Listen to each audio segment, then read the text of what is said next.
DD किसान, बदलते भारत की शान।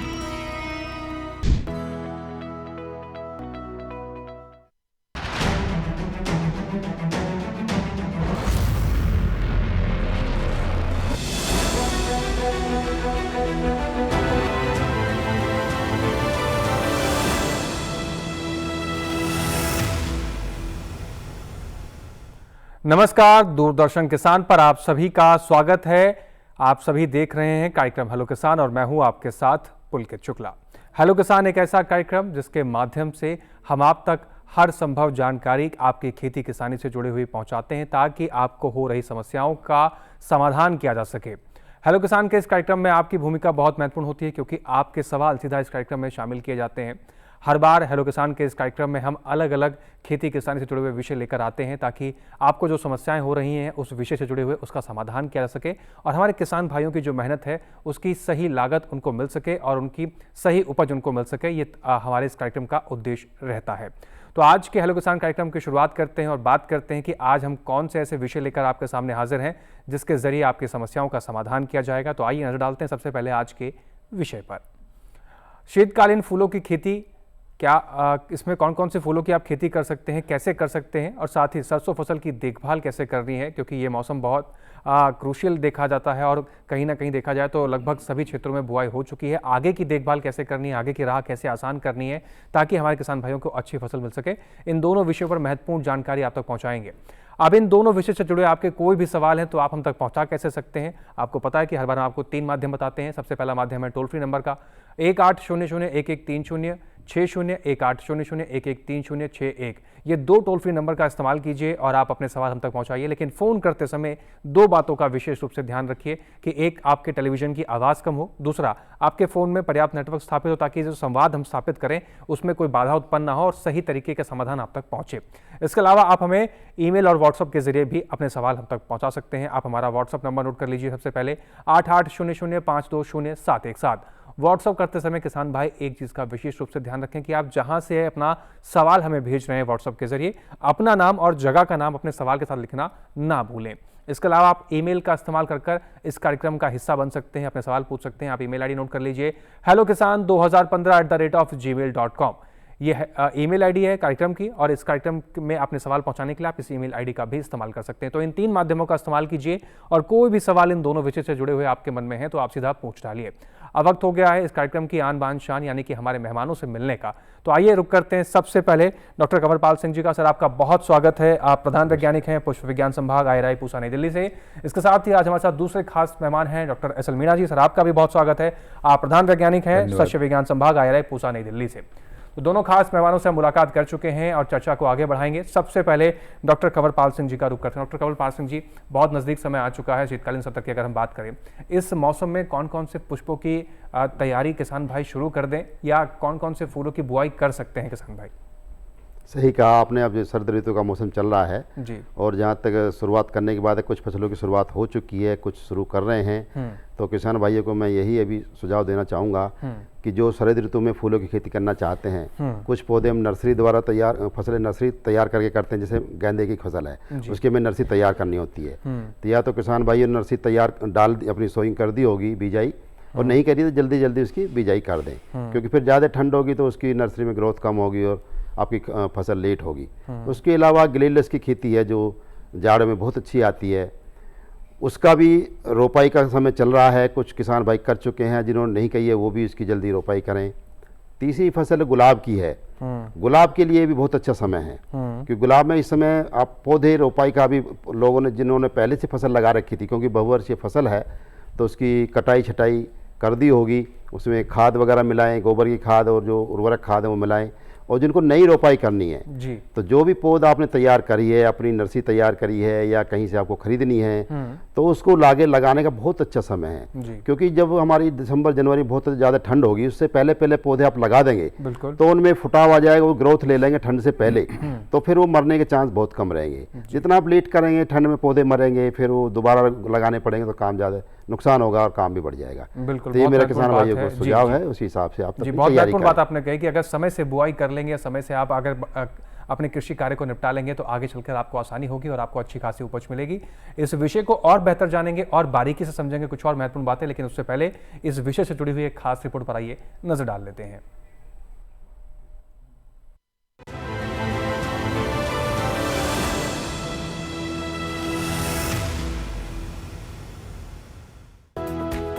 फूलों की खूबसूरती और खुशबू किसी को भी अपनी ओर आकर्षित कर सकती है। हर फूल अपने आप में रंग बिरंगे सौंदर्य और खूबसूरती का प्रतीक होता है। साथ ही फूलों की मांग भी बाजार में बनी ही रहती है। ऐसे में किसानों के लिए भी फूलों की खेती मुनाफे का सौदा साबित होती है। बता दें कि फूलों की खेती मुख्य रूप से हरियाणा, गुजरात, मध्य प्रदेश, असम, मिजोरम, ओडिशा, झारखंड, छत्तीसगढ़ और आंध्र प्रदेश में होती रहती है और आंध्र प्रदेश में होती रही है। लेकिन तमिलनाडु, कर्नाटक और पश्चिम बंगाल भी फूलों की खेती में अच्छा कर रहे हैं। सर्दी के मौसम को फूलों की खेती के लिए सबसे अच्छा माना जाता है। नवंबर में हल्की ठंड का एहसास शुरू होते ही एलिसम, गजानिया ट्यूलिप जैसे कई फूल वाले पौधों को उगाया जा सकता है।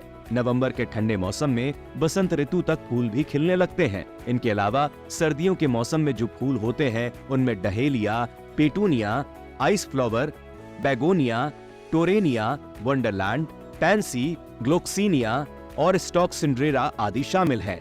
देसी गुलाब की कलम काटकर अगले साल के स्टॉक के लिए क्यारियों में लगा दें। कार्नेशन के पौधे से कटिंग लेकर जड़ें बनाने के लिए डालें। ग्लेडियोलस में स्थानीय मौसम के अनुसार सप्ताह में 1 या 2 बार सिंचाई करें। गुलदाउदी में फूलों की तुड़ाई करें। लिलियम को खेतों में लगाएं। वहीं गेंदे के बीज को एकत्रित करने का काम भी करें। इस तरह अगर आप सही समय और सही तरीके से फूलों की खेती करेंगे और उनकी देखभाल करेंगे तो निश्चित रूप से अच्छा मुनाफा ले सकते हैं।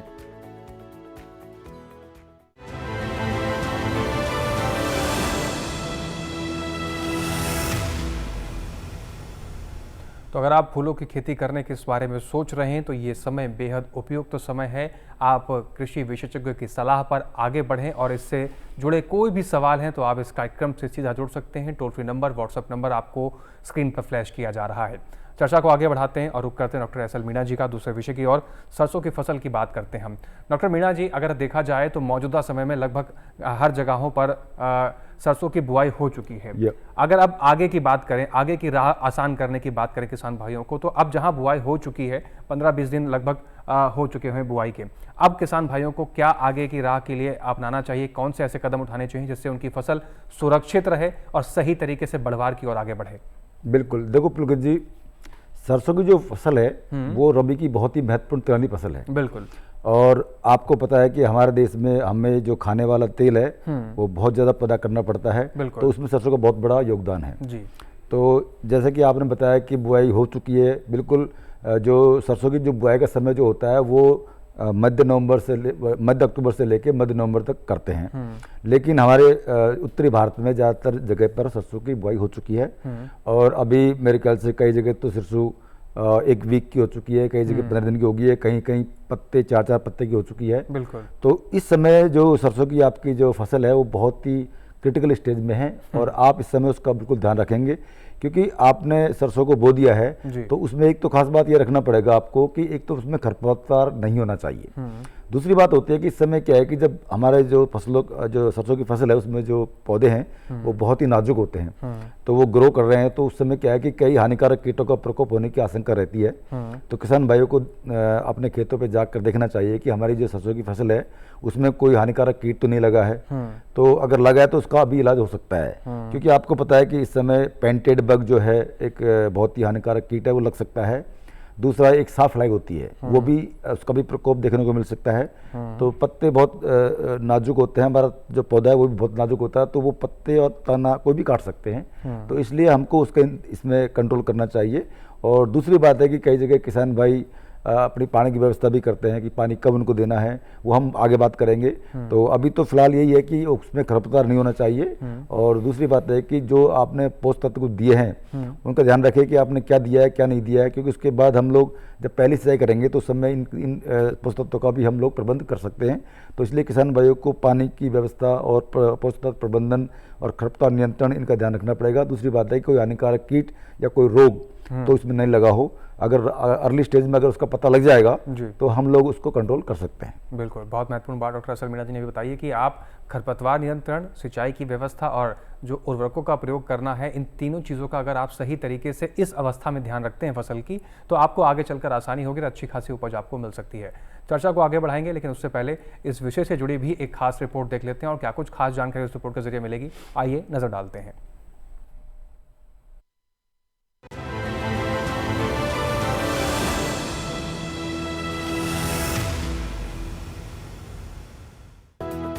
सरसों की खेती देश के उत्तरी और पश्चिमी हिस्सों में प्रमुख रूप से की जाती है और राजस्थान व उत्तर प्रदेश प्रमुख सरसों उत्पादक राज्य हैं। इनके अलावा मध्य प्रदेश, हरियाणा, गुजरात, पश्चिम बंगाल और असम में भी सरसों की खेती की जाती है। सरसों की खेती की खास बात यह है कि ये सिंचित और बरानी दोनों ही अवस्थाओं में उगाई जा सकती है।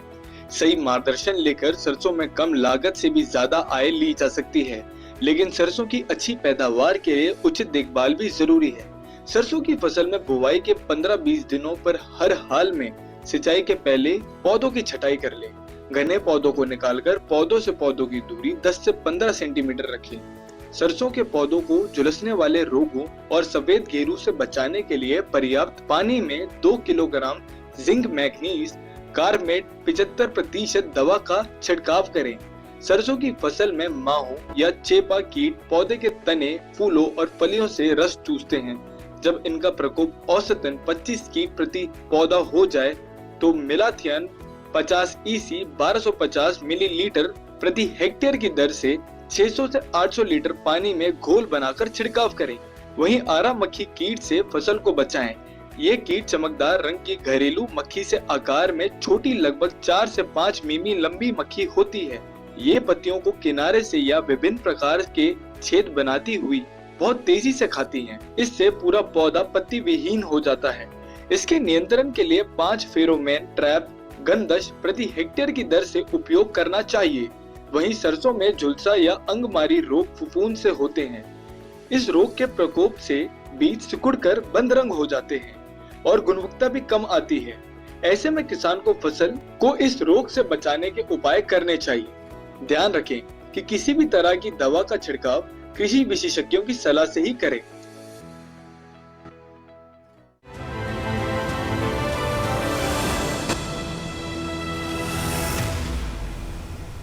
तो किसी भी कृषि कार्य को करने से पहले अगर आप कृषि विशेषज्ञ की सलाह से खेती किसानी में आगे बढ़ते हैं तो आपको नुकसान नहीं होगा और आपको मुनाफा होगा, ये तो संभव है ही। तो इसी बात को आगे बढ़ाते हैं और कुछ कृषि विशेषज्ञ हमारे साथ स्टूडियो में मौजूद हैं, उनके तरफ रुख करते हैं, चर्चा को आगे बढ़ाते हैं। डॉक्टर कंवरपाल सिंह जी का रुख करते हैं। डॉक्टर कंवरपाल जी, अगर हम बात फूलों की खेती की कर रहे हैं, कुछ महत्वपूर्ण बातें आपने शुरुआत कार्यक्रम में बताई हैं, अब आगे बढ़ते हैं और बात करते हैं कि मौजूदा समय में कोई गेंदे की खेती करना चाह रहा है, कोई गुलाब की खेती करना चाह रहा है, तो इस समय क्या तैयारियों को ध्यान में रख के वो आगे बढ़े, कैसे खेत की तैयारी करे, बीजोपचार करने का क्या तरीका होना चाहिए ताकि उसको आगे जो उसकी फसल है उसको नुकसान ना हो, कोई रोग और कीट ना लगे? गेंदे से हम शुरुआत करते हैं, क्योंकि हमारे देश में अगर खुले फूलों की बात करें जिनका हम रंग निकालते हैं, माला बनाते हैं, पूजा में प्रयोग करते हैं, तो उसमें गेंदा नंबर 1 पर आता है। और गेंदा जो है साल में 3 बार हम अपने देश में 3 फसलें होती हैं, गर्मी, सर्दी और बरसात। तो इस समय सर्दी का समय चल रहा है और किसान भाइयों ने वैसे जैसे मैं पहले बताया कि नर्सरी डाल दी होगी या नहीं डाली है, तो बीज उपचार की जो बात कर रहे थे तो उसमें कई बार नर्सरी में ही बीमारी लग जाती है। जब नर्सरी में बीमारी लग जाएगी तो हमारा जो पौधा स्वस्थ नहीं होगा और आपकी फसल को भी उस पर प्रभाव डालता है, फसल भी आपकी कमजोर रहेगी। तो बेहतर होगा कि नर्सरी में ही हम उसका उपचार करके चलें। तो इसमें जो फफूंदीनाशक होता है बाविस्टीन, तो उसको आप 2 ग्राम प्रति लीटर के हिसाब से जब हम बीजाई करते हैं, और बीजाई जो है ऊंची मैंड पे करनी चाहिए, मतलब ऊंची क्यारियों में, जिसमें अगर पानी ज़्यादा ना भरे तो कि पौधा आराम से बीज जर्मिट कर जाएगा, जमाव ले जाएगा। तो उसमें जब बीजाई करते हैं उसके बाद 2 ग्राम प्रति लीटर के हिसाब से इसका घोल बनाएं बाविस्टीन का, और उसके ऊपर पहली सिंचाई उससे करें। और ध्यान रखें कि करीब 1 हफ्ते तक सिंचाई फुहारे द्वारा ही हल्की करें, ताकि जो बीज अच्छी तरह से जब जमाव ले जाएगा फिर आप नाली द्वारा उसमें सिंचाई कर सकते हैं। तो इस प्रकार करीब 25 से 30 दिन में आपकी नर्सरी तैयार हो जाएगी। और हमें ये देखना है कि नर्सरी हमारी नवंबर के आखिर तक तैयार हो जाए। ताकि हम ठंड से पहले पहले उसके मुख्य खेत में रोपाई कर दें। क्योंकि ये जो फसल है बहुत ही जो माइल्ड क्लाइमेट, जिसमें ज़्यादा ठंड नहीं हो ज़्यादा गर्मी, उस समय बहुत अच्छा चलता गेंदा। ज़्यादा गर्मी हो ज़्यादा ठंड हो उसमें फिर बहुत समस्या आती है, खास कर छोटे पौधों में जी। तो अगर इसकी पौध की रोपाई आखिरी सप्ताह नवंबर में कर देंगे या ज़्यादा से ज़्यादा प्रथम सप्ताह दिसंबर के में कर देंगे तो आपके पौधे सर्दी में ठंड आने से पहले, क्योंकि जो ठंड है 15 दिसंबर से 15 जनवरी तक उत्तरी भारत में ज़्यादातर आती है मैदानी क्षेत्रों में, उससे पहले आपके पौधे अच्छी तरह से खेत में स्थापित हो जाएंगे और फिर आपको ज़्यादा खतरा नहीं रहेगा। हालांकि जब ठंड होगी उसमें पानी की कमी ना होने दें, बीच बीच में सिंचाई करते रहें। तो ये तो गेंदे की बात रही जी। और अगर मैं उसके अलावा है कि ग्लेलियस की फसल, तो ग्लेलियस की फसल जाड़े में बहुत अच्छी रही है। पहले हम इसको पहाड़ों की फसल कहते थे, लेकिन पिछले कुछ सालों में बहुत अच्छा इसने किसानों ने इसको अडॉप्ट किया है, बहुत अच्छे पैसे कमा रहे हैं। तो उसकी बिजाई में देर ना करें। उसमें जैसे प्याज के बल्ब, प्याज होती है इस टाइप के बीज होता है, उसको हम बल्ब बोलते हैं, तो उसकी बिजाई कर दें। और उसमें नर्सरी तैयार नहीं की जाती है, सीधे खेत में बिजाई करते हैं और उसको भी हम मैंड पे करते हैं। जैसे आलू होता है ऐसी मिट्टी बंड बनाकर उसके ऊपर करते हैं, क्योंकि इसमें ज़्यादा पानी होने की वजह से वो जो बल्ब आप बिजाई किया उसका सड़ने का खतरा रहता है जी। और उसके बाद जब वो फसल बढ़ती है तो फिर जब लंबी इसमें डंडी निकलती है, जितनी लंबी डंडी होगी उसका अच्छा भाव बाजार में मिलता है, तो उसको वो लंबी होने की वजह से गिरने का खतरा भी रहता है जी। तो उसमें मिट्टी भी चढ़ानी होती है। तो इसकी मैंड पे रोपाई करें और इसकी जो बिजाई का जो इसका वो है दूरी है करीब 10 से 15 सेंटीमीटर बल्ब से बल्ब और 30 से 40 सेंटीमीटर लाइन से लाइन की दूरी पर इसकी बिजाई करें जी। तो आप देखेंगे करीब 15-20 दिन में आपके पौधे जो बल्ब हैं वो जमाव ले जाएंगे और बहुत अच्छा खेत देखने में लगता है स्टार्टिंग में जी। तो कुल मिलाकर अगर बात की जाए डॉक्टर कंवरपाल सिंह जी, तो ये शुरुआती कुछ बातें हैं जो किसान भाई ध्यान रखें, तो आगे उनको अच्छी फसल मिलेगी, उनको नुकसान भी नहीं होगा। चर्चा को आगे बढ़ाएंगे, कुछ और महत्वपूर्ण जानकारी लेंगे, लेकिन उससे पहले यहाँ वक्त हो गया एक छोटे से ब्रेक का। आप बने रहें, देखते रहें कार्यक्रम हेलो किसान।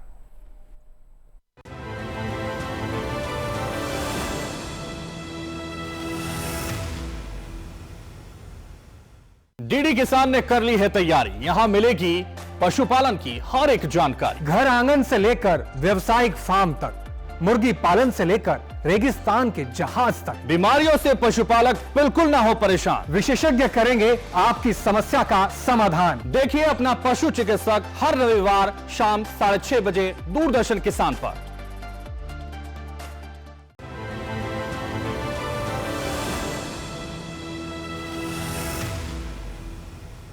ब्रेक के बाद एक बार फिर से आप सभी का स्वागत है। आप देख रहे हैं कार्यक्रम हेलो किसान। चर्चा को आगे बढ़ाते हैं, लेकिन उससे पहले एक दर्शक हैं जो फोन लाइन के जरिए हमारे साथ जुड़ गए हैं। आइए एक बार उनका रुख कर लेते हैं। विपिन है सागर मध्य प्रदेश से। विपिन जी, आपका स्वागत है, अपना सवाल पूछिए। हेलो जी, आपका स्वागत है, सवाल पूछिए विपिन जी। जी नमस्कार सर, आप सभी को नमस्कार जी।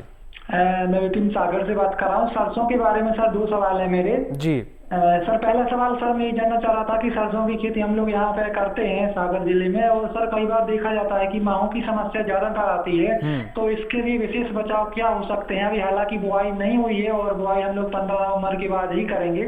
और दूसरा सवाल सर ये था कि चना और मसूर की खेती में भी सरसों सर ऑटोमेटिक ही उग जाती है, तो सर क्या ऐसे भी हम सरसों को खेती के रूप में ले सकते हैं या फिर खरपतवार के रूप में फसल से निकाल देना चाहिए? जी, दोनों बहुत महत्वपूर्ण सवाल हैं आपके। डॉक्टर मीणा जी, इसमें मैं 2 चीज आपसे समझना चाहूंगा। एक तो माहू को लेकर जो हमारे दर्शक ने सवाल किया, दूसरा चना और मसूर को लेकर। इसमें थोड़ा सा आप ये भी ऐड ऑन कर दीजिए कि इंटरक्रॉपिंग को लेकर भी इस दिशा में आगे बढ़ा जा सकता है, और साथ ही जैसे इन्होंने कहा कि 15 नवंबर के बाद ये लोग बुआई करते हैं, तो जिन किसान भाइयों ने अभी बुआई नहीं करी है उनको लेकर भी क्या समाधान हो सकता है? बिल्कुल, देखिए इनका पहला जो प्रश्न था वो है कीड़े से लेकर के है जी। एफिड, जिसको हम बोलते हैं मस्टर्ड एफिड। तो ये जो माहू कीट होता है इसको हम चेपाई बोलते हैं, और ये जब मौसम थोड़ा सा ठंडा कम हो जाता है, थोड़ा गर्म होने लगता है, यानी कि फरवरी के आसपास ये मौसम ऐसा होता है कि इस तरह के कीटों का प्रकोप सरसों में देखने को मिलता है। इसको हम बोलते हैं चेपा, माहू कीट। और ये बहुत ही छोटे छोटे कीट होते हैं, हरे भूरे रंग के होते हैं, और ये खेती में तो नुकसान करते ही है, साथ साथ क्या है कि जो आम लोग जब इधर उधर को घूमते हैं, ट्रैवलिंग करते हैं, ट्रैफिक की प्रॉब्लम होती है, उससे काफ़ी लोगों को मतलब एक्सीडेंट होने का खतरा भी रहता है। तो इसका जो मेन है कि आप ये देखिए पहले तो कि चेपा कितनी मात्रा में लगा हुआ है जी। अगर एक 2 पौधे अगर इस तरह से अफेक्टेड हैं या 10-20 पौधे अफेक्टेड हैं, क्योंकि ये हमेशा टहनी पे ऊपर लगता है, जहाँ जब ये जो फलियां आती हैं, फूल आते हैं, वहाँ पे ही लगता है।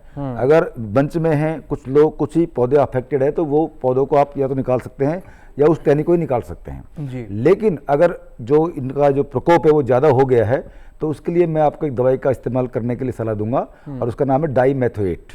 डाइमेथोएट नाम की एक दवा है कि जो रस चूसने वाले जो कीट होते हैं ना, उनको ये मारने का काम करती है।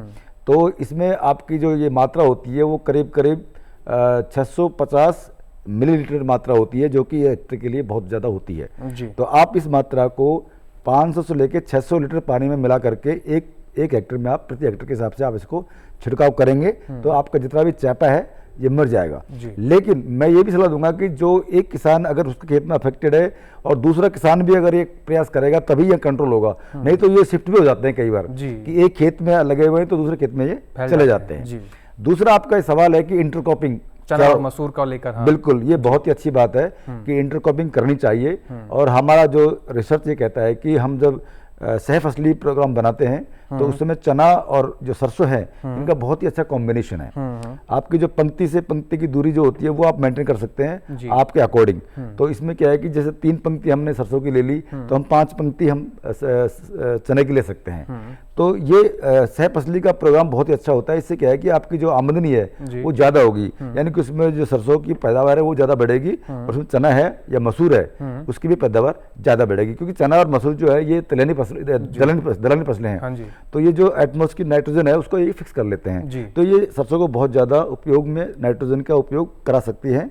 और एक लास्ट क्वेश्चन आपने क्या बताया था जी, कि चना और मसूर के साथ साथ जो ये किसान भाई 15 नवंबर की खेती, हाँ ये बिल्कुल जो देरी से चल रहे हैं, देरी से चल रहे हैं, जो किसान भाई अगर उन्होंने अभी तक बोई नहीं है तो पहली बात तो यह है कि वो अच्छी किस्मों का चुनाव कर लें, क्योंकि आजकल बहुत सारी किस्में आ चुकी हैं जो कि अच्छा पैदा देती हैं। दूसरी बात है कि जो ऑयल कंटेंट है उनका। डॉक्टर मीणा जी, मैं आपको रोकना चाहूंगा, एक दर्शक हमारे साथ जुड़ गए हैं, पहले उनका सवाल लेता हूँ फिर मैं लौटूंगा आपके पास। हमारे दर्शक हैं एक नंदस्वरूप मिश्रा, बाराबंकी उत्तर प्रदेश से। नंदस्वरूप जी आपका स्वागत है, अपना सवाल पूछिए। हेलो जी नंदस्वरूप जी अपना सवाल पूछें। नमस्कार सर, मैं नंदस्वरूप मिश्रा बाराबंकी से। जी नमस्कार। मैं जानना चाहता हूँ कि फूल की खेती में ये जानना चाहता हूँ जो बदलता हुआ मौसम है, ठंडा का रात, इसमें जाड़ा पाला कोयला काफी चीजें आती है और फूल निकलते नहीं जा रहे, तो ऐसी दशा में जो हमारे फूल के पौधे होते हैं उनको जाने में कैसे बचाएं कि उनके फूल खिलते नहीं, तो उनको बचाने के लिए हमें क्या क्या करना चाहिए? जी नंदस्वरूप जी, आपका सवाल बहुत महत्वपूर्ण है और आपके सवाल का जवाब हम लेते हैं डॉक्टर कंवरपाल सिंह जी से, लेकिन उससे पहले डॉक्टर मीणा जी का रुख कर लेते हैं। डॉक्टर मीणा जी आप अपनी बात पूरी कीजिए, फिर डॉक्टर कंवरपाल। हाँ, मैं यही कहना चाह रहा था एक्चुअली, जिन किसान भाइयों ने अभी तक सरसों नहीं बोई है तो वो अच्छी किस्मों का चयन कर ले। और अच्छी किस्म का मतलब मेरा यह है कि तो उसका प्रोडक्शन ज़्यादा होना चाहिए, उसमें तेल की मात्रा ज़्यादा होनी चाहिए। और अभी एक नई सरसों की वैरायटी हमने पैदा की है पूसा इंस्टीट्यूट ने, उसको हम बोलते हैं पूसा डबल जीरो मस्टर्ड। ये इस तरह की वैरायटी है।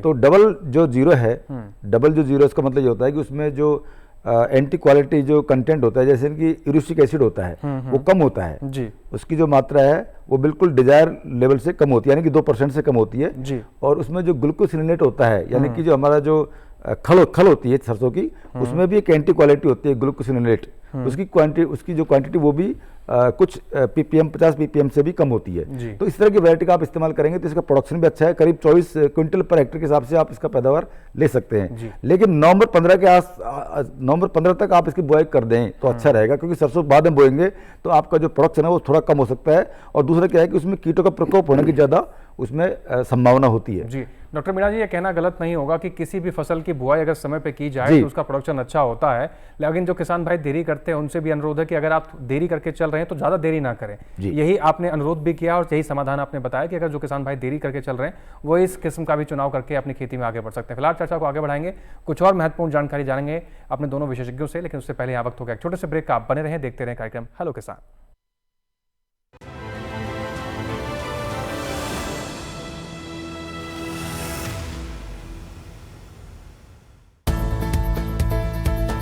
फसल की क्या है चाल, किस मंडी का क्या है हाल, उतरते चढ़ते भाव का असर, आयात निर्यात का क्या है असर, कैसा रहेगा आगे बाजार, बताएंगे मंडियों के जानकार। देखिए मंडी खबर सोमवार से शनिवार शाम 5 बजे सिर्फ दूरदर्शन किसान चैनल पर।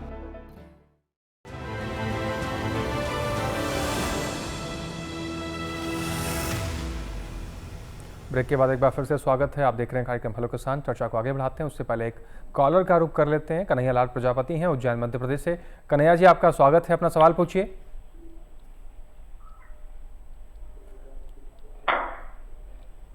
कन्हैया जी, आप हमें सुन पा रहे हैं तो अपनी टेलीविजन की आवाज कम कर लीजिए और अपना सवाल पूछिए। हाँ सर, हमारे सब्जी की फसल में हरी का प्रकोप है और साथ में सफेद मछली की शिकायत है, तो इसकी रोकथाम के लिए क्या करना? जी, कन्हैया लाल जी का सवाल है डॉक्टर मीना जी की। इनकी सरसों की फसल में हरी का प्रकोप है जी, आपके सवाल को समझ गए हैं। अब आप मच्छर की शिकायत है, इसके लिए हमें क्या करना होगा? जी, आपके दवाई का छिड़काव करना चाहिए। जी, आपके सवाल को समझ लिया गया। आप समाधान सुनिए। डॉक्टर समतलाल मीना जी, अगर जो हमारे दर्शक हैं, इनका सवाल है कि इनकी सरसों की फसल में इल्ली का, मेरे ख्याल से इतना मैं समझ पाया, वो रोग लगा हुआ है, क्या समाधान है इनका? जी जी, मैं पहले बताया था कि एक्चुअली इस समय सरसों में एक तो है ना पेंटेड बग लग सकती है, साफ लाई लग सकती है, जिसको हम आरा मक्खी बोलते हैं, और एक होता है आपका कैबेज वेबर, और एक होता है बिहार हेरी कैटरपिलर। जी, तो इस समय मुझे लग रहा है उनके यहाँ कैटरपिलर का प्रकोप हो गया है। तो कैटर का प्रकोप हो गया तो आप देख लीजिए कि इसमें कितनी मात्रा में कैटरपिलर आगे हैं, कितना डैमेज कर रहे हैं, कितना नुकसान पहुंचा रहे हैं। जी, तो वैसे उसका अवलोकन करने के बाद आप दवाई का इस्तेमाल करें। तो इसके लिए मैं आपको बोलूँगा कि इमिडाक्लोप्रिड नाम की दवा आती है जी, उसका आप इस्तेमाल करिए, और उसकी जो मात्रा होती है वो बहुत कम लेनी पड़ती है, क्योंकि ये बहुत ही ज़्यादा टॉक्सिक है, तो वो कीड़ों को मार देती है। तो उसकी जो मात्रा होती है वो लगभग 1 मिलीलीटर को आप 3 लीटर पानी में मिला करके छिड़काव करेंगे, तो आपकी इल्लिया का जो है ना कंट्रोल हो जाएगा। अगर वो अवेलेबल नहीं है तो दूसरी और कोई दवा होगी, कुनाल फोस है, आपका मेलाथियान है, आप उसका भी इस्तेमाल कर सकते हैं। मेलाथियान का जो क्वांटिटी है वो करीब 650 मिलीलीटर है, प्रति हेक्टेयर के हिसाब से आप छिड़काव कर सकते हैं। और जो कुनाल फोस है उसका 20 से 25 किलोग्राम प्रति हेक्टेयर के हिसाब से छिड़काव कर सकते हैं। जी, तो ये समाधान हो गया है कन्हैया लाल जी आपका। आप इन दवाइयों का इस्तेमाल कीजिए और अपनी सरसों की फसल को सुरक्षित रखिए, अच्छा खासा उत्पादन लीजिए। डॉक्टर सिंह का रुख करते हैं। डॉक्टर सिंह जी, हमारे दर्शक थे नंदस्वरूप मिश्रा जी बाराबंकी से। उनका सवाल था कि सर्दियों में फूलों खिलने बड़ी समस्या हो जाती है, फूल सही तरीके से आगे जो बढ़वार हो नहीं हो पाती है, क्या समस्या होती है, किस वजह से ये चीज़ नहीं हो पाती है और इसके समाधान क्या कर सकते हैं? बहुत अच्छा सवाल था उनका। जैसे कि मैंने पहले ही बताया था जी, जो ज़्यादातर जो फूल वाली फसलें हैं, जब हमारे माइल्ड क्लाइमेट से कहते हैं, ना ज़्यादा गर्मी ना ज़्यादा सर्दी, जी, तो वो फरवरी मार्च अप्रैल तक अच्छा फूल आता है, या फिर अक्टूबर नवंबर तक आता है। मध्य दिसंबर से मध्य जनवरी तक ज़्यादा समस्या होती है। लेकिन जो किसान भाई सर्दी की फसल लेना चाहते हैं तो उनको तो कुछ ना कुछ इसका इलाज करना ही पड़ेगा। जी, तो इसमें हम 2 तरीके से इसका हम समाधान कर सकते हैं। एक तो हम उपयुक्त प्रजाति और फसल का चुनाव करें जी, और दूसरा हम जो उसका वातावरण है, बिल्कुल, जिसमें हमारे पोली हाउस आते हैं, नेट हाउस आते हैं। अगर आप थोड़ा लार्ज स्केल पे खेती करते हैं, ज़्यादा पैसा लगाने की आप हिम्मत रखते हैं, तो वो भी कर सकते हैं। जी, तो अब मैं अगर खुले खेत में आप खेती करेंगे तो उसमें जैसे गेंदा है, गेंदा जो है ठंड में बिल्कुल फूल नहीं देता, खासकर मध्य दिसंबर से मध्य जनवरी तक। जी, और हमारे पास एक प्रजाति है पूसा अर्पिता, जो पूसा संस्थान द्वारा निकाली गई है, वो फूल ही मध्य दिसंबर और जनवरी में ही देती है। तो कई किसान भाई आते हैं, वो प्रजाति लेकर जाते हैं और वो खुश हैं। तो एक उपयुक्त प्रजाति का आप चुनाव करें। ये अलग अलग फसलों में अलग अलग प्रजातियां होती हैं। और दूसरा, मैंने दूसरी बात करी फसल की। अब ग्लेलस की फसल ऐसी है जो ठंड में ही बहुत अच्छा रिजल्ट देती है। तो ग्लेलस आप लगाएंगे तो दिसंबर हो जनवरी हो, बहुत अच्छा फूल उसका दिसंबर जनवरी में आता है। तो ये तो रही खुले खेत में खेती करने की। और अगर आपके पास पैसा है और आप नेट हाउस या पोली हाउस बनाना चाहते हैं, तो गुलाब की खेती आप पोली हाउस के अंदर करिए, तो आपको 12 महीने फूल मिलेगा। जरबेरा है वो नेट हाउस के अंदर लगता है, उसमें ज़्यादा खर्चा नहीं आता, हरी नेट होती है, उसके अंदर रहता है, उससे में भी पाले का बचाव हो जाता है। तो इस प्रकार आप दोनों तरीके से करेंगे तो आप उसको पानी उसका आपका इलाज कर लेंगे ठंड का, और आपके खेतों में फसलों में फूल आते रहेंगे। बिल्कुल, तो ये समाधान है नंदस्वरूप मिश्रा जी। आप उम्मीद करते हैं कि आप इन समाधान का इस्तेमाल करेंगे। फिलहाल एक दर्शक हैं विदिशा मध्य प्रदेश से, पूरन सिंह जी। पूरन जी, आपका स्वागत है, अपना सवाल पूछिए। पूरन जी, आप हमें सुन पा रहे हैं तो अपना सवाल पूछिए। जी जी जी, मैं ये पूछना चाहता हूँ सर जी कि सरसों की कौन सी वैरायटी हमारे उपयुक्त होगी? जी, विदिशा मध्य प्रदेश में डॉक्टर मीणा जी, कौन सी किस्म लें और कहाँ से लें, इनके लिए उपयुक्त कौन सी किस्म हो सकती है? जी, बहुत ही अच्छा प्रश्न है क्योंकि अगर फसल का चुनाव, आपने किस्म का चुनाव अच्छा कर लिया तो आपकी पैदावार में कोई कमी नहीं होगी बिल्कुल, और सही समय बुआई करेंगे आप। तो देखिए वैसे तो बहुत सारी किस्में हैं जो मध्य प्रदेश के लिए हमने रिकमेंड की हुई हैं, और चाहे तो आप नज़दीकी जो आपका केवीके वहाँ से भी आप बात कर सकते हैं, और हमारे कुछ पूसा संस्थान की वैरायटी भी हैं, आप वहाँ से भी आप ले सकते हैं। जैसे मैं आपको बताऊँ, जैसे पूसा मस्टर्ड की हमारी जो वैरायटी है उसमें जैसे एक तो है हमारी 30 है, 29 है, 28 है, 27 है, 26 है। ये वैरायटी हैं जो कि बहुत अच्छी तरह से आपको पैदावार दे सकती हैं। और अभी रिसेंटली हमारी एक वैरायटी है पूसा 00 मस्टर्ड, वो है पूसा 31, पूसा 00 मस्टर्ड 31 नाम करके है वैरायटी का नाम। और ये वैरायटी है, इसमें प्रोडक्शन ज़्यादा होता है। दूसरी बात है कि इसमें जो तेल की जो क्वालिटी होती है वो अच्छी होती है, क्योंकि इसमें इरिसिक जो एसिड है वो 2% से भी कम होता है जो कि रिकमेंडेड है। और जो ग्लूकोनोसिलेट है, जो आपका जो केक होता है यानी कि जो खल होती है उसकी सरसों की, उसमें भी एंटी क्वालिटी जो ग्लूकोसिलेट जो होता है वो भी बहुत कम मात्रा में पाया जाता है। तो आप ऐसी वैरायटी का इस्तेमाल भी आप कर सकते हैं। ऐसे ही पूसा विजय है, वो वैरायटी बहुत अच्छी है जो कि कम पानी में भी पैदा हो सकती है। एक है पूसा तारक, पूसा तारक जो वैरायटी है इसमें, इसको भी आप मतलब कम पानी में बो सकते हैं, और जो असिंचित क्षेत्र है उनमें आप इन किस्मों का इस्तेमाल कर सकते हैं। और बाकी आपका जो नियर बाई केवीके है आप वहाँ से संपर्क कर सकते हैं। और एक हमारा सरसों का संस्थान ही अलग से है, भरतपुर में, सेवर में स्थित है, तो वहाँ आप जा करके या फ़ोन करके आप कांटेक्ट कर सकते हैं। गूगल में भी जाके आप मालूम कर सकते हैं। और बाकी आप लोकल वैरायटी का इस्तेमाल भी आप कर सकते हैं अगर आपको अच्छा पैदावार करनी है तो। जी, तो ये समस्या का समाधान आपकी हो चुका है। आप इस तरह का किस्मों का चुनाव करके आप सरसों की खेती में आगे बढ़ सकते हैं। डॉक्टर सिंह जी का रुख करते हैं। डॉक्टर सिंह जी, अगर हम बात करें फूलों की खेती को लेकर, अब बात किस्मों की हम कर रहे हैं, तो किस्मों का चुनाव करते हुए किन बातों का ध्यान रखने, अपने क्षेत्र में कौन से किस्म लगा सकते हैं, इसकी पहचान कैसे करें। साथ ही हम ये भी देखते हैं कि हम फसल तो लगा लेते हैं, उत्पादन भी अच्छा कर लेते हैं, लेकिन अगर हम बात करें कि मार्केट तक पहुंचने में थोड़ी सी किसान भाइयों को परेशानी होती है, उत्पादन हो गया लेकिन उनको अच्छा दाम नहीं मिल पाता है, तो इन सब बातों का कितना बड़ा महत्व रहता है और कैसे ध्यान रखा जाए। देखिए, फूलों की जो फसल है बहुत ही नाजुक फसल होती है। बिल्कुल, ये दूसरी जो सीरियल क्रॉप है या हम सरसों की बात कर रहे हैं उनकी तरह नहीं है कि उनमें आप अच्छी पैदावार लेके उनको कटाई करके आप घर में रख सकते हैं। बिल्कुल, स्टोर उचित मार्केट में भाव मिलेगा तब आप उसकी बिक्री कर सकते हैं। बिल्कुल, लेकिन फूल पेरिसेबल हैं, और मैं तो कहूँगा फल और सब्जी से भी ज़्यादा पेरिसेबल हैं। फल और सब्जी को भी हम तोड़ के रख सकते हैं, लेकिन फूल तो जब खुलेगा उसको 2-3 दिन के अंदर आपको तोड़ना ही पड़ेगा।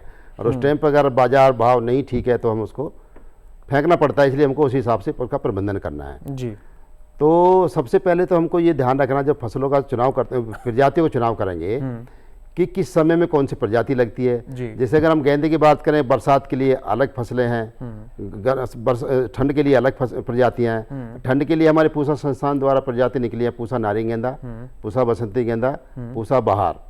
तो ये ठंड के मौसम में बहुत अच्छा करती हैं। अगर हम गर्मी की बात करें, ये जो कलकत्ता की वैरायटियां हैं, विधान मैरीगोल्ड 1, विधान मैरीगोल्ड 2 बहुत अच्छी चलती हैं बरसात में और गर्मियों में। और बरसात में हमारे संस्थान ने भी कुछ प्रजातियां निकाली हैं, पूसा दीप है, पूसा उत्सव है। ये प्रजातियां, पूसा अर्पिता जो मैंने बताया था, ये दिवाली के आसपास फूल देती हैं, पूसा दीप और पूसा उत्सव और पूसा पर्व। और जो पूसा अर्पिता मैंने बताया था वो थोड़ा लेट लगाते हैं, दिसंबर जनवरी में फूल देती है, ठंड को कवर करती है। तो इस प्रकार आप अलग अलग समय के लिए अलग अलग प्रजातियां ले सकते हैं। और जैसे भी बात करी आपने कि पैदावार तो अच्छी होगी, उसका क्या करें। तो पैदावार लेने के बाद सबसे पहले तो हमको हार्वेस्टिंग का देखना है। फूलों की तुड़ाई हमेशा सुबह या शाम के समय करनी चाहिए, क्योंकि सुबह या शाम के समय करेंगे तो पौधे फूल सूखेंगे नहीं, उसमें नमी बरकरार रहेगी, क्योंकि उसको जो कम तापक्रम रहेगा तो उसमें नुकसान कम होगा। फिर उनको अच्छी तरह से पैकिंग करनी है। तो उनको क्या करते किसान भाई, कई बार उसको कपड़े में बांध के या बोरियों में बांध के भेजते हैं, वो नहीं भेजना चाहिए। उसको आप टोकरी में रखें ताकि उसका जो शक्ल है, जो आकार है फूल का, वो बना रहे। हम क्या करते हैं, कई बार कपड़ों में बांधते हैं और वो उसके ऊपर एक गठरी के ऊपर दूसरी गठरी रख देते हैं, तो वो बाजार में जाते जाते मैंने कई बार देखा बाजार में उनको शेप ही बदल जाती है, गेंदा गुलदावरी जैसा देखने में लगता है, फिर उसके भाव भी कम मिलते हैं। तो अगर आप उसको टोकरी में, बास्केट की टोकरी में रखेंगे, मैं आपको थोड़ा सा एग्जांपल देना चाहिए, एक सेकंड लूंगा। कलकत्ता से हमारा मटेरियल आता है गेंदे का, जो कि बहुत हमारे देश में बहुत प्रसिद्ध है, और कलकत्ता से दिल्ली आता है, लेकिन उसकी शेप और वो वही रहता है। फिर मैंने वहां जाके एक बार गया मैं विजिट पे ऑफिशियली, तो वो बड़े बड़े टोकरों में सामान भेजते हैं, उसी के कारण वो आता है। तो हमारे लोकल किसानों को भी मैं कहना चाहूंगा को टोकरी में प्रबंधन करने का तरीका आपका बेहतर होना चाहिए, तभी आपकी फसल में आप बाजार में लेके जाएंगे आपकी फसल, तो आपको अच्छा खासा और ग्लेनस वगैरह की पैकिंग अच्छे से करें। बिल्कुल बिल्कुल डॉक्टर और गुलाब की भी। मैं लौटूंगा आपके पास, एक दर्शक है फिलहाल, उनका रुख कर लेते हैं। अशोक कुमार है सोनीपत हरियाणा से। अशोक जी अपना सवाल पूछिए। अशोक जी आप हमें सुन पा रहे हैं तो अपना सवाल पूछें। नमस्कार सर। नमस्कार जी। सर मैंने 10-12 दिन पहले सरसों लगाई थी जी, और उसमें मैंने पेंडामेथलिन का स्प्रे कर दिया था सर जी। तो इससे जितने भी पौधे जमाव आए सर वो पीले होकर सूख गए सर जी। तो आपकी समस्या है कि आपके पौधे पीले पड़ गए। अशोक कुमार जी आपकी समस्या पड़कर को खत्म हो गए सर, 20% ही पौधे बचे हैं। क्या पेंडामेथलिन लगानी चाहिए थी उसमें या नहीं सर? जी डॉक्टर अशोक कुमार जी, आपने सुनो, आपने ये पेंडामेथलिन कब लगाई? सर सिंचाई करने के मतलब 24 घंटे के बाद सर। मतलब बुआई करने के तुरंत बाद लगा दी ना आपने इसमें? हाँ, बुआई करके मेढों पर बुआई करते हैं ना सर, वहाँ पानी का थोड़ा जमाव रहता है। जी जी जी। तो मेढ पर बुआई करके उसमें सिंचाई कर दी थी सर। अंकुरण तो नहीं हुआ था ना? नहीं सर, अंकुरण नहीं हुआ था। 6-7 एकड़ में ये फसल ऐसे खराब होगी पेंडामेथलिन से, हमने पहली बार ही लगाई थी।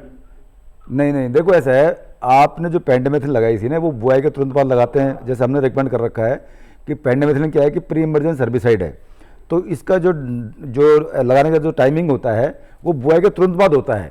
और जब तक आपका सरसों उगेगा नहीं उससे पहले अगर लगा दी तो ठीक है। अगर सरसों का अंकुरण हो गया है, कोई फसल का अंकुरण हो गया है, उसके बाद अगर पेंडामेथलिन आप डालते हैं तो फसल को नुकसान करेगा। तो इसलिए हो सकता है कि आपने, जैसे आप बोल रहे हैं कि आपने सिंचाई कर दी है उसकी, तो वो भी गलत किया आपने। वो क्या है कि आपने बुआई के तुरंत बाद आपने उसको डाला होता या फिर वो अंकुरण से पहले डाला होता तो उसमें नुकसान नहीं होता। लेकिन हो सकता है कि अंकुरण हो गया होगा या फिर आपने सिंचाई कर दी है तो उसका प्रभाव उस पर नहीं पड़ा होगा। लेकिन फसल को पीली होना मेरे ख्याल से पेंडामेथलिन का कोई उसमें रोल नहीं है, अगर आपने टाइमली उसमें अप्लाई किया होगा तो। और ये श्योर है कि आपने पेंडामेथलिन ही अप्लाई किया है, क्योंकि पेंडामेथलिन जो रहता है वो प्री इमरजेंस है। बाकी और भी हमारे पास हर्बिसाइड्स हैं जो कि उगने के बाद दे सकते हैं, लेकिन पेंडामेथलिन का टाइमिंग फिक्स है जो बुआई के तुरंत बाद देना पड़ता है। तो मेरे ख्याल से ऐसी कोई समस्या नहीं होनी चाहिए। और पीले पड़ने के तो कारण और भी हो सकते हैं, जरूर नहीं कि आपका पेंडामेथलिन का स्कोप हो सकता है कि आपके खेत में नाइट्रोजन की कमी हो सकता है कि आपके खेत में बोरॉन की कमी हो। एक जिंक भी इंपॉर्टेंट है, क्योंकि सरसों में जिंक और बोरॉन बहुत इंपॉर्टेंट है। अगर आपको उसमें जिंक बोरॉन होगा तो आपके जो रोग हैं और जो कीड़ा है वो भी कम लगेंगे जी। और ज्यादा नाइट्रोजन दे दी उसमें प्रॉब्लम होती है कि उसमें कीड़े ज्यादा लगते हैं जी। डॉक्टर समीना जी आपने जो अपना अनुभव साझा किया, जो समाधान साझा किया, उम्मीद करेंगे दर्शक के हमारे काम आएगा। फिलहाल यहाँ वक्त होगा एक छोटे से ब्रेक का, आप बने रहें, देखते रहें कार्यक्रम हेलो के साथ।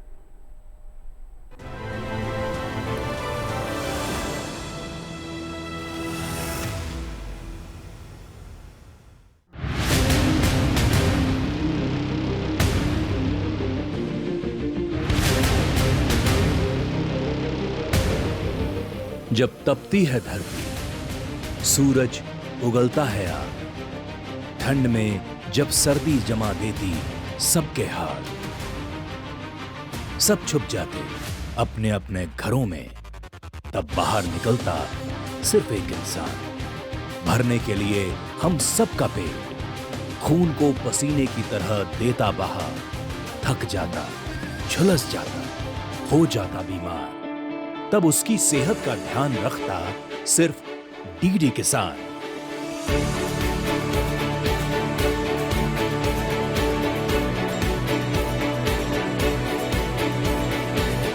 देखिए स्वस्थ किसान शनिवार शाम 6 बजे लाइव, सिर्फ दूरदर्शन किसान चैनल पर।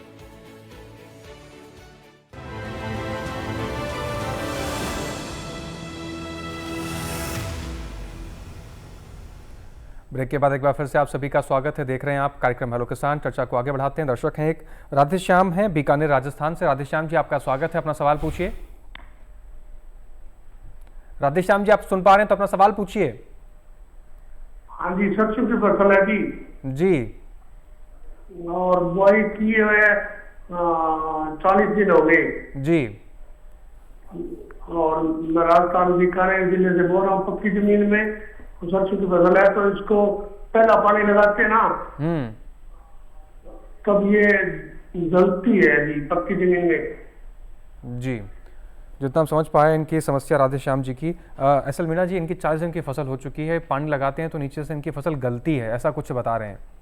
नहीं, देखो पानी लगाने से तो फसल नहीं गलती है, और 40 दिन की जो फसल है तो मेरे ख्याल से काफ़ी बड़ी हो गई होगी, कम से कम 4-5 सेंटीमीटर से बड़ी हो गई होगी।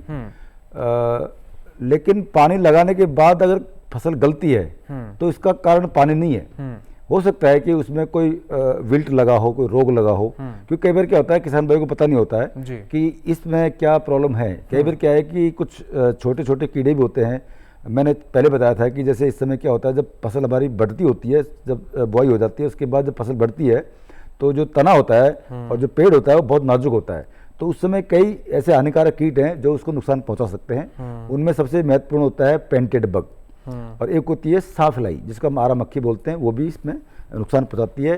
और दूसरा क्या है कि कैटरपिलर है जिसको हम इल्ली बोलते हैं, उसका भी इसमें प्रकोप देखने को मिला है। तो आप एक बार जरूर खेत में सिंचाई से पहले ये देखना पड़ेगा आपको कि हमारा जो फसल का जो पौधा है वो क्या बिल्कुल स्वस्थ है, या उसको उखाड़ के देख लीजिए। अगर पौधा पहले से कुमला रहा है, कुमला रहा है या मुरझा रहा है, तो इसका मतलब ये होता है कि उसमें ऑलरेडी कोई कीट का प्रकोप है या कोई रोग उसमें लगा हुआ है। तो वो अगर रोग होता है तो मेरे ख्याल से पानी देने के बाद तो उसको सही हो जाना चाहिए था। लेकिन ये बोल रहे हैं कि उसमें पानी लगाने के बाद ऐसी प्रॉब्लम है, तो मैं ऐसा नहीं मानता हूँ। लेकिन एक बार आप मिट्टी की जांच भी करवा लें। कई बार क्या होता है ना कि कुछ हमारे जो एलिमेंट होते हैं, कुछ पोषक तत्व जो होते हैं, उनकी कमी के कारण भी हमारे जो पौधे हैं वो स्वस्थ नहीं होते हैं, और वो कई बार मुरझाते हैं और कई बार वो सूख जाते हैं। तो थोड़ा सा आप इस पर जरूर मतलब गौर करिए, और एक बार केवीके के पास आप चले जाइए, या जो सुपरवाइजर जो आपके है नज़दीकी उस पर चले जाइए, डब्ल्यू से बात कर लीजिए कि मेरी ये समस्या है। तो वो लोकल जो हमारे जो राजस्थान गवर्नमेंट के जो विभाग के कृषि के अधिकारी होंगे वो जाके देख लेंगे और उसका समाधान आपको बता देंगे। जी, तो ये समस्या का समाधान आपके कर दिया गया है। आप आगे बढ़ें और अच्छी खासी आप सरसों की फसल लें। एक दर्शक हैं, व्हाट्सएप के जरिए उनका सवाल प्राप्त हुआ है। वो जानना चाह रहे हैं कि बरसात के दिनों में गेंदे की खेती करना, कौन सी वैरायटी का चुनाव करूं? मध्य प्रदेश होशंगाबाद से दर्शक है हमारे डॉक्टर सिंह जी। जी, जैसे कि मैंने पहले बताया था, बरसात की फसल लगाने के जुलाई से ये सीज़न शुरू होता है। तो जुलाई में हमारे संस्थान द्वारा, पूसा संस्थान नई दिल्ली द्वारा जो वैरायटी निकली है उसमें पूसा दीप है, पूसा पर्व है, पूसा उत्सव है। ये 3 प्रजातियां आप जुलाई में लगा सकते हैं, जिनसे जो फूल है, जो पूसा दीप है उसमें सितंबर के आखिर में या अक्टूबर के प्रथम सप्ताह में आना शुरू हो जाएगा। तो उसमें नवरात्रे या फिर दीपावली वगैरह जो अच्छा भाव मिलता है वो आपको मिल सकता है। और दूसरी प्रजातियां हैं जो यहाँ से बंगाल से निकली हैं, विधान मैरीगोल्ड 1, विधान मैरीगोल्ड 2, ये 2 प्रजातियां ये हैं, जिनको आप लगाएंगे तो आपकी बहुत अच्छी फसल आप बरसात की ले सकते हैं। और आपका फूल जो है जो आप चाहते हैं, क्योंकि बरसात वाले किसान भाई ज़्यादातर चाहते हैं उनका फूल जो नवरात्रों में निकले, दीपावली पे निकले, दशहरे पे निकले, तो उस टाइम पे रेट भी अच्छा मिलता है। हाँ, मांग रहती है। इस टाइम पे 100 रुपये से भी पर किलो ज़्यादा बीज फूल मिला, और दिवाली पे गेंदा भी नहीं मिल रहा था, इतनी डिमांड थी। तो उस समय ये प्रजाति लगाएंगे तो अच्छे फूल समय पे मिलेगा और अच्छे पैसे मिलेंगे। जी, तो बरसात के समय में आप गेंदे की खेती करना चाहते हैं तो इस फसल का चुनाव करके आगे बढ़ सकते हैं, अच्छा खासा मुनाफा आप कमा पाएंगे। फिलहाल आगे बढ़ेंगे, लेकिन उससे पहले लेना होगा एक छोटा सा ब्रेक। आप बने रहें, देखते रहें कार्यक्रम हेलो किसान।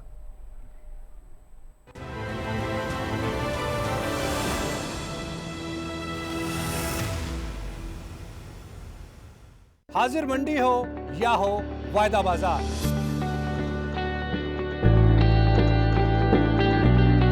विदेशी बाजार या हो घरेलू बाजार,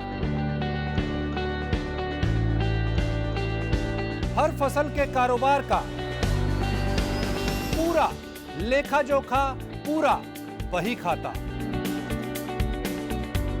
सभी कृषि जिंसों का खेत से मंडी तक का पूरा सफर। देखिए हमारा नया प्रोग्राम अपना कमोडिटी एक्सपर्ट हर शुक्रवार रात 9 बजे सिर्फ दूरदर्शन किसान पर, और पुनः प्रसारण शनिवार सुबह 7 बजे और शाम 4 बजे।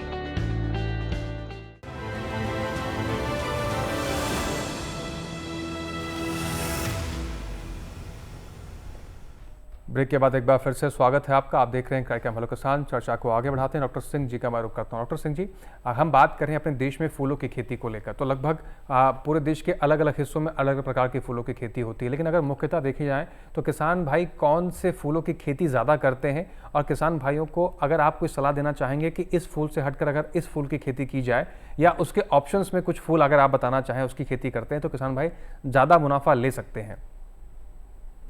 हाँ, जैसे मैंने पहले बताया कि हमारे यहाँ सबसे ज़्यादा गेंदे की खेती होती है। बिल्कुल। लेकिन गेंदे की खेती को हम एक तरह से स्टार्टिंग पॉइंट मानते हैं। जो किसान भाई फूलों की खेती में आते हैं उनको कहते हैं भी गेंदा उगाओ। उसके कारण 2-3 कारण है कि तो उसमें लागत कम होती है, रिस्क भी कम होता है, कम समय में आ जाता है, खुले खेत में हो जाता है जी।